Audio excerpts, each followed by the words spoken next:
తిరుమల తిరుపతి శ్రీ వెంకటేశ్వర స్వామి గురించి పూర్తి ఆసక్తికరమైనటువంటి విషయాలను మనం ఇవాళ తెలుసుకుందాం. శ్రీ వెంకటేశ్వర స్వామిని శ్రీ బాలాజీ వెంకటేశ్వరుడు లేదా శ్రీనివాసుడు అని కూడా పిలుస్తారు. తిరుమల క్షేత్రం హిందూ మతంలో అత్యంత ప్రముఖమైన దేవాలయాలలో ఒకటి.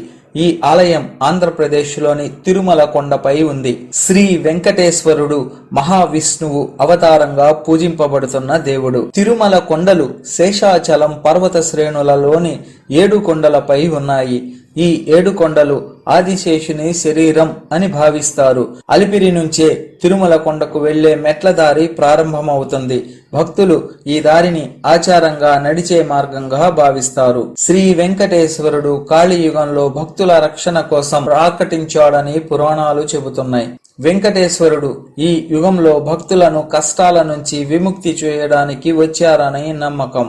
తిరుమల తిరుపతి దేవస్థానం ప్రసాదంగా ప్రసిద్ధమైన లడ్డూని భక్తులకు అందిస్తుంది.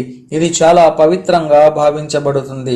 భక్తులు తిరుమలలో వివిధ రకాల ఆర్జిత సేవలు చేయడం ద్వారా వెంకటేశ్వరునికి తమ భక్తిని అర్పిస్తారు.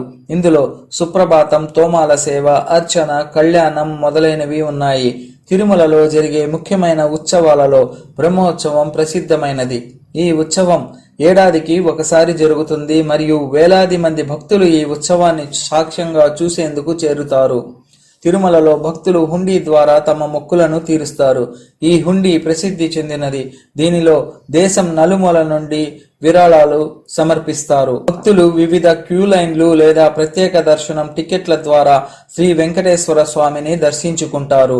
తిరుమలలోని శ్రీ వెంకటేశ్వరుడు కలియుగ వైకుంఠంగా పిలువబడతాడు. ఎందుకంటే వెంకటేశ్వర స్వామి భక్తుల జీవితాల్లో ధనం, సంతోషం, విజయాలను ప్రసాదిస్తాడని భక్తులు విశ్వసిస్తారు. భక్తులు తమ బరువుతో సమానమైన బంగారం, వెండి లేదా ఇతర ధాన్యాలు తులాభారంగా స్వామికి సమర్పిస్తారు. ఆలయంలో ప్రతిరోజు విశేషమైన పూజలు, అర్చనలు నిర్వహిస్తారు. ఇవి భక్తులను శ్రీ వెంకటేశ్వరునికి మరింత దగ్గరగా తీసుకువెళ్తాయి.